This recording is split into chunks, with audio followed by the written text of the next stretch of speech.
बिस्मिल्लाहिर्रहमानिर्रहीम अस्सलाम वालेकुम। आज हम डिस्कस करेंगे क्लास फर्स्ट के चैप्टर नंबर 6 केमिकल एनालिटिक्स से एक टॉपिक को that is called as Hess's law of constant heat summation. ये पुरानी बुक में भी एक इम्पॉर्टेंट टॉपिक था, यहाँ पे भी इम्पॉर्टेंट टॉपिक है।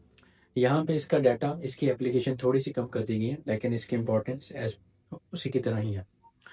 तो अगर हम बात करते हैं इसमें हमें किस तरह से इस क्वेश्चन को प्रिपेयर करना है, तो सबसे पहले आप इस हैसेस लॉ की स्टेटमेंट लिखोगे, फिर थोड़ी सी इसकी एक एक्सप्लेनेशन कि ये हमारे लिए इम्पोर्टेंट क्यों है, किस बिहाव पे हम इसको स्टडी करते हैं, और फिर इसकी एक से दो एप्लीकेशन आप अगर कोड कर देते हो तो ये एक अच्छा लॉन्ग क्वेश्चन बन जाता है। तो फर्स्ट ऑफ ऑल ट्रिविया पेश करते हैं जर्मैन हेनरी हेस को, वन ऑफ माई फ्रेंड। तो जर्मैन हेनरी हेस ने ये लॉ जो है प्रपोज किया, और किस बिहाव पे प्रपोज किया? On the base of law of conservation of energy.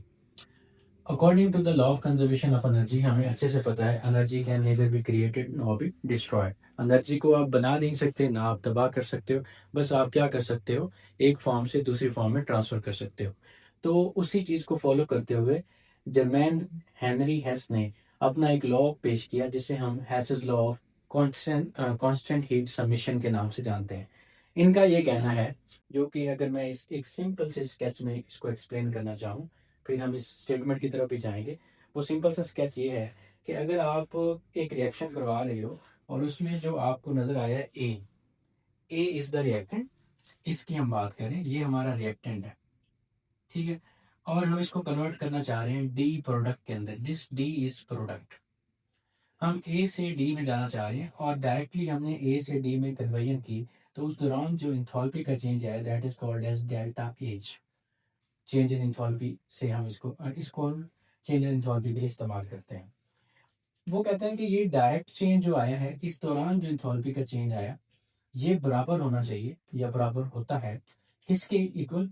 अगर आप यही वाला जो सिंगल स्टेप रिएक्शन था, ये सीरीज ऑफ स्टेप्स में लेके चले जाओ, पहले ए को बी में कन्वर्ट करो, फिर बी को सी में कन्वर्ट करो, और दोबारा सी उसी फाइनल प्रोडक्ट डी में कन्वर्ट हो जाए, यानी कि इनिशियल और फाइनल जो हमारी कंडीशन थी रिएक्टेंट ऑफ प्रोडक्ट वो सेम है, बस आपने उसके रूट को चेंज कर दिया। तो वो कहता है इस सिंगल स्टेप की जो एनर्जी है वो इन तीन स्टेप्स की इंथैल्पी के सम के बराबर होगी, यानी कि जो इस स्टेप की एनर्जी होगी ए से बी में जाने के लिए वो होगी डेल्टा एच वन, बी से सी में जाने के लिए डेल्टा एच टू, और सी से डी में जाने के लिए डेल्टा एच थ्री। तो इन तीनों स्टेप्स की इंथैल्पी का अगर सम ले लिया जाए तो वो इस सिंगल स्टेप के इक्वल होगा।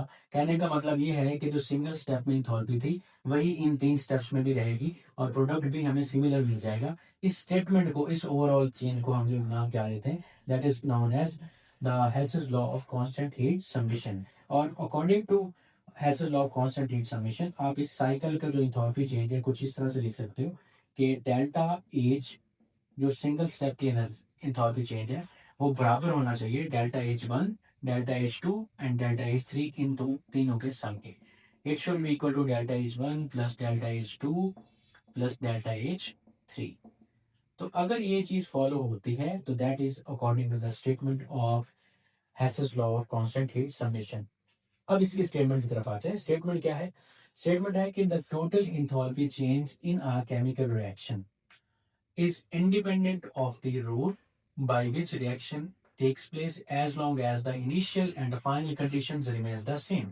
अगर आप इनिशियल और फाइनल कंडीशन सेम रखते हो तो जो ओवरऑल इंथैल्पी का चेंज आता है किसी भी रिएक्शन में वो इंडिपेंडेंट होता है रूट से। आप रास्ता कोई भी अपनाओ, चाहे ए से बी में आके बी से सी में, सी से डी में जाओ, इस रास्ते में जो इंथैल्पी का चेंज आएगा वो बराबर होगा इस डायरेक्ट रास्ते के, रूट के। तो जो इंथैल्पी का चेंज है किसी भी रिएक्शन का वो इंडिपेंडेंट होता है रूट के, वो उस रूट पे डिपेंड नहीं करता, चाहे आप डायरेक्ट रूट से चले जाओ चाहे इनडायरेक्ट रूट से चले जाओ, ओवरऑल इंथैल्पी का चेंज हमेशा सेम रहेगा, क्योंकि तीनों स्टेप की जो एनर्जी है वो एक इक्वल आ रही है, तो मतलब ओवरऑल एनर्जी क्या हो गई? सेम हो गई। तो ये स्टेटमेंट को समझने के लिए एक सिंपल सा स्केच हमने साथ में ऐड कर लिया। अब इसी के एग्जाम्पल को उसने वहां पे जो है ना हमारी नई बुक के अंदर ये वाली एग्जाम्पल कोड कीजिए, थोड़ी सी देर बिट इसकी निस्बत कॉम्प्लेक्स है, आप ये भी कर सकते हो, वो भी साथ में ऐड कर सकते हो, इट्स अप टू यू। उससे पहले हम एक इम्पोर्टेंस इसकी पढ़ेंगे जो आपकी बुक में सिर्फ एक रीजन दी गई है, मैंने यहाँ पे कोशिश की है कि चार रीजन आपको दें कि एटलीस्ट पेपर में जाते जाते, मुझे पता है जिंदगी में बहुत सारे दुख होते हैं और भी दुख है जमाने में इस केमिस्ट्री के सिवा, तो हमें क्या करना है, हमें 3 से 4 ऑप्शन याद रखने ताकि वहाँ तक हमें एक आध तो याद रह ही जाए।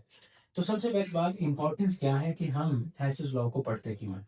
हमने इस चैप्टर के अंदर कैलोरीज यानी कि एंथैल्पी चेंज को मेजर करने के लिए 2 तरीके पढ़े। एक तो है कि हम ग्लास कैलोरीमीटर को इस्तेमाल कर सकते हैं, दूसरा मेथड है हम बॉम कैलोरीमीटर को इस्तेमाल कर सकते हैं। अब क्या हो कि कुछ चीज़ें इनसे भी बालातर हों कि अपनी एंथैल्पीज़ को, कैलोरीज़ को वो मेजर ना करने दें, ना तो बॉम कैलोरीमीटर के अकॉर्डिंग और ना ग्लास कैलोरीमीटर के अकॉर्डिंग। तो फिर आप क्या करो, आप एक तीसरा वे अपनाते हो indirectly, that is called as हैसेस law of heat summation. उसके मुताबिक आप उनकी एंथैल्पीज़ को मेजर करते हो।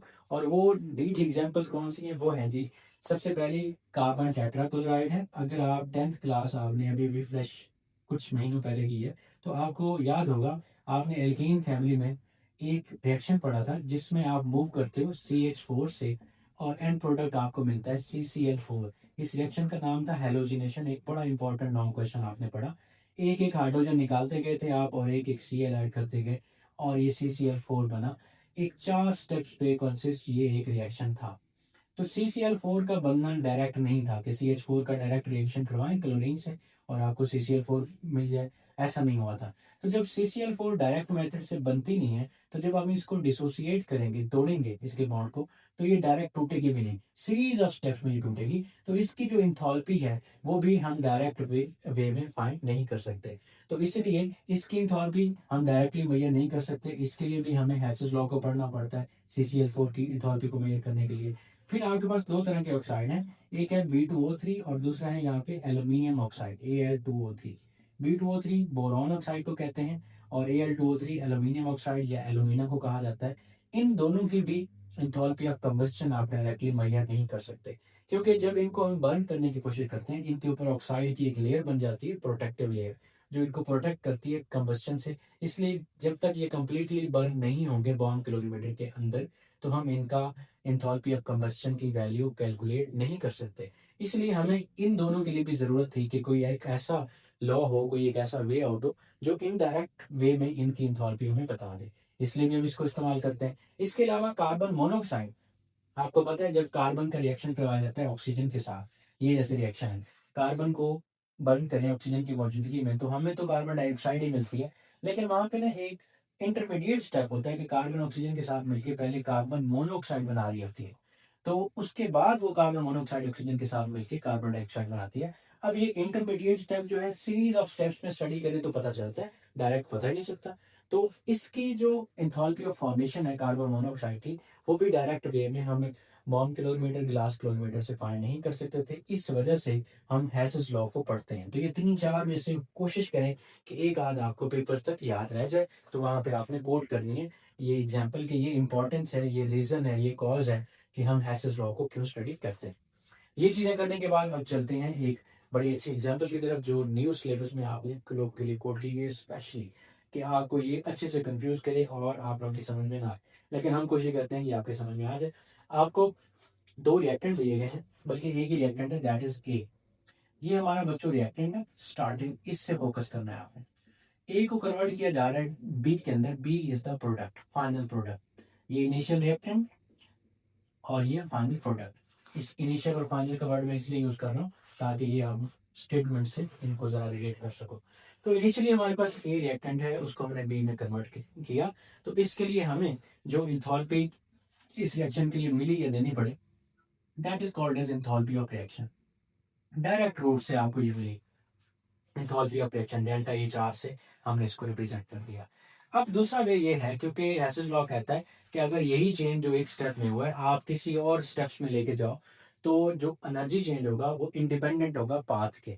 जो भी आप रास्ता अपनाओ, चाहे ये वाला अपनाओ चाहे वो वाला अपनाओ, एंथैल्पी चेंज ये डायरेक्ट रूट के बराबर ही रहेगा। तो उसके लिए उन्होंने बताया कि डेल्टा एच आर जो आपको मिला है वो बराबर होना चाहिए। अगर हम रूट नंबर 1 को अपनाते हैं, इनडायरेक्ट रूट 1। इनडायरेक्ट रूट 1 क्या है कि पहले आप ए को कन्वर्ट करो m प्लस एन किसी किसी भी सब्सटेंस में, और फिर वो m प्लस एन आपस में रिएक्ट करके आपको फाइनल प्रोडक्ट बी बना के दे। ए को जब कन्वर्ट किया m प्लस एन में, तो जो इथॉल्पी का चेंज आया that is delta H one, यानी कि एक स्टेप ये हो गया। फिर जब m प्लस एन ने रिएक्ट करके दोबारा हमारा फाइनल प्रोडक्ट बनाया, इस दौरान जो इथॉल्पी का चेंज आया वो है डेल्टा एच टू। ये दो सब स्टेप्स हैं इस मेन स्टेप एक के। डायरेक्ट रूट पे तो ए डायरेक्टली बी में कन्वर्ट हो रहा है, लेकिन इनडायरेक्ट रूट नंबर 1 में पहले हमने ए को m प्लस एन में कन्वर्ट किया, एंथैल्पी का चेंज आया डेल्टा एच वन। फिर हमने m प्लस एन को बी में कन्वर्ट किया, एंथैल्पी का चेंज आया डेल्टा एच टू। इसका मतलब ये है कि स्टेटमेंट ये बन रही है हमारे पास, जो डायरेक्ट रूट की एंथैल्पी है delta H R, it should be equal to the sum of these both delta H one and delta H two. इन दोनों का जो भी सम आएगा वो इस डायरेक्ट रूट के एंथैल्पी चेंज के इक्वल होगा, क्योंकि अकॉर्डिंग टू हैसेस लॉ अगर आप इनडायरेक्ट रूट से भी जाओ, किसी भी रूट से जाओ, एंथैल्पी चेंज जो होगा वो हमेशा इंडिपेंडेंट रहेगा पाथ से। और इनडायरेक्ट रूट टू जो ये वाला फॉलो हो रहा है, इसमें कैसे हम फॉलो करेंगे कि डायरेक्ट रूट तो हमारा है डेल्टा एच आर, हमने लिख दिया, इसका एंथैल्पी कंटेंट डायरेक्ट रूट का बराबर होना चाहिए इस सारे सब स्टेप्स के। तो पहले हमने क्या किया, इस डायरेक्ट इनडायरेक्ट रूट नंबर 2 में ए को एक्स में कन्वर्ट कर लिया। इसके लिए जो एंथैल्पी का चेंज आया that is called as delta H three. दो वैल्यू हम यूज कर चुके हैं, तो इसलिए यहाँ पे 3 से वैल्यू शो की, और कोई इसका मकसद नहीं है। फिर x को कन्वर्ट किया y प्लस जी में, इसके लिए जो एंथैल्पी का चेंज है that is delta H four. और जब y प्लस जी को डायरेक्टली फाइनली हमने कन्वर्ट कर दिया इनडायरेक्टली किसके अंदर, b के अंदर, इस दौरान जो एंथैल्पी का चेंज आया that is delta H five. अब स्टेटमेंट के मुताबिक, हैसेस लॉ के स्टेटमेंट के मुताबिक, ये जो डायरेक्ट रूट की एंथैल्पी चेंज है delta H R, it should be equal to इन सब के सम के, यानी कि डेल्टा एच थ्री पहला स्टेप, डेल्टा एच फोर दूसरा स्टेप, और डेल्टा एच फाइव तीसरा step. Delta H three, delta H four and delta H five, इन सब का अगर सम लेंगे तो ये इस एक स्टेप के इक्वल आएगा, अगर हैसेस लॉ की स्टेटमेंट को ये एग्जाम्पल फॉलो करे तो। और ये हकीकत में ऐसा ही होता है कि आप इनडायरेक्ट रूट से भी अगर कुछ चेंज करवाते हो तो वो डायरेक्ट रूट के एंथैल्पी चेंज के बराबर आती है। तो ये दूसरी एग्जांपल हमने यहाँ पे कोड कर ली। अब इसकी प्रैक्टिकल एप्लीकेशन, प्रैक्टिकल लाइफ में हम क्या कहीं पे इसको इस्तेमाल करते हैं। तो वैसे तो ये सैम्पल प्रॉब्लम है आपकी 6.3, इस चैप्टर से आपने न्यूमेरिकल नहीं करने, लेकिन अगर ये लॉन्ग आता है तो एटलीस्ट ये वाले एग्जाम्पल इसके साथ कोड कर दें। अब ये एग्जाम्पल की हेडिंग आप क्या देंगे, हेडिंग ये होगी, the Hess's law can be used to calculate the enthalpy of formation, किसकी, कार्बन मोनोऑक्साइड की, by using enthalpy of the combustion of carbon dioxide. आपको गिवन होगी कार्बन डाइऑक्साइड की एंथैल्पी ऑफ कंबस्शन, यानी कि कार्बन को बंद किया ऑक्सीजन की मौजूदगी में, कार्बन डाइऑक्साइड बनी, तो इस कार्बन की एंथैल्पी ऑफ कंबस्शन की वैल्यू आपको गिवन है, जो ये है कि कार्बन और ऑक्सीजन डायरेक्टली मिलकर कार्बन डाइऑक्साइड बनाते हैं। इसे क्या है, कहा हमने कार्बन की कंबस्शन होगी, और ये डायरेक्ट रूट है, इसके दौरान जो एंथैल्पी का चेंज है that is called as delta H, ये हमने यहाँ पे लिख दिया, ये हमारा मेन रूट हो गया। अब इसकी वैल्यू हमें बता दी गई, ये है -393.5 किलो जॉल पर मोल। फिर हमने क्या किया, कार्बन और ऑक्सीजन को रिएक्ट करवा के कार्बन मोनोऑक्साइड बनवाया, और कार्बन मोनोऑक्साइड बनाने के लिए जो एंथैल्पी का चेंज है that is called as delta H one, क्योंकि ये स्टेप सब स्टेप है। फिर कार्बन मोनोऑक्साइड ने oxygen, half mole of oxygen से रिएक्ट किया और कार्बन डाइऑक्साइड अगेन दोबारा बना ली इनडायरेक्ट वे से। इस दौरान जो एंथैल्पी का चेंज आया that is delta H two. According to the statement of Hess's law, ये जो डायरेक्ट रूट है इसका एंथैल्पी चेंज इन दोनों इनडायरेक्ट रूट की एंथैल्पी के सम के बराबर होना चाहिए, यानी कि डेल्टा एच वन और डेल्टा एच टू का जो भी सम होगा वो इस सिंगल स्टेप के इक्वल होना चाहिए। तो यहाँ से हम फाइंड कर सकते हैं कार्बन मोनोऑक्साइड की एंथैल्पी ऑफ फॉर्मेशन, क्योंकि इस स्टेप की भी एंथैल्पी आपको बताई गई है, इसकी भी बताई गई है, ये आप इसी आसानी से फाइंड कर सकते हो। बस हम फार्मूले को थोड़ा सा करेंगे रीअरेंज, हमें चाहिए डेल्टा एच वन, ये जो डेल्टा एच टू यहाँ प्लस हो रहा है इधर आके क्या होगा माइनस। तो वी विल गेट, यहाँ पे इसको सॉल्व करते हैं, डेल्टा एच वन यानी कि enthalpy of formation of carbon monoxide will be equal to delta H minus delta H two. तो बच्चों यहाँ पे डेल्टा एच की वैल्यू कितनी है, -393.5, आगे साइन आएगा माइनस का, ब्रैकेट लगाएंगे, क्योंकि डेल्टा एच टू की जो वैल्यू है हमारे पास वो कितनी है, दैट इज -283, यहाँ पे नीचे लिख देते हैं 283। ये माइनस माइनस आपस में क्या हो जाएंगे प्लस, तो हमारे पास आएगा -393.5 प्लस 283। इन दोनों को जब हम सॉल्व करेंगे तो डेल्टा एच वन की हमें वैल्यू मिल जाएगी, that is -11 I think so -110.5। अब डायरेक्टली ये मुमकिन नहीं था हमारे के लिए, क्योंकि जब भी हम कार्बन को बर्न करते हैं वो डायरेक्टली कन्वर्ट हो जाती है कार्बन डाइऑक्साइड में, लेकिन इनडायरेक्ट रूट हैसेस लॉ की मदद से हमने कार्बन मोनोऑक्साइड की enthalpy of formation easily find कर ली, जो कि हमारे पास आई -1105 किलो जॉल पर मोल। ये सैंपल प्रॉब्लम है, सैंपल प्रॉब्लम्स इस चैप्टर के अंदर से यानी कि न्यूमेरिकल्स नहीं है हमें। अगली जो एग्जांपल आपको गिवन है दैट इज सैंपल प्रॉब्लम 6.4।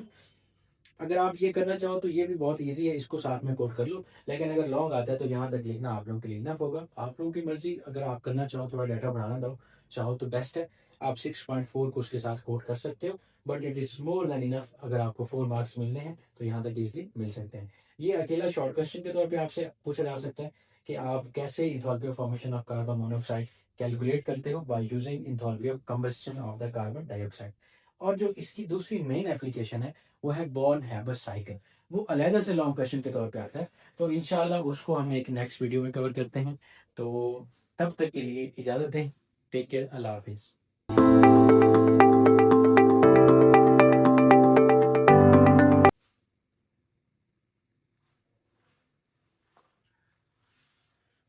तो तब तक के लिए हमें दें इजाज़त। टेक केयर, अल्लाह हाफिज़।